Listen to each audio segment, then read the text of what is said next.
नहीं नहीं, अभी जिलाध्यक्ष जी कह रहे हैं मंच से एमपी साहब और मंत्री जी के आप जैसे गाना चाहते हैं गाइए। अभी एमपी साहब ने और मंत्री जी और जिलाध्यक्ष जी ने कहा है। देखिए, हालात जमाने के संभलने नहीं देते, हालात जमाने के संभलने नहीं देते, हम साथ में चलते हैं तो चलने नहीं देते।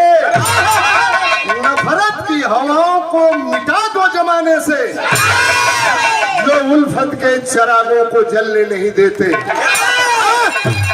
आज के इस कार्यक्रम की अध्यक्षता कर रहे परमादरणीय अध्यक्ष जी, संचालन कर रहे हमारे भाई मनु सिंह जी, हमारे सांसद परम सम्मानित अफजाल अंसारी साहब, जमानिया के लोकप्रिय विधायक, पूर्व सांसद, पूर्व कैबिनेट मंत्री माननीय ओम प्रकाश सिंह जी, जिलाध्यक्ष अंदाज, जिलाध्यक्ष समाजवादी पार्टी गाजीपुर, गोपाल यादव जी, सारे लोगों का नाम जानता हूँ। समय की बड़ी कीमत है। एक शेर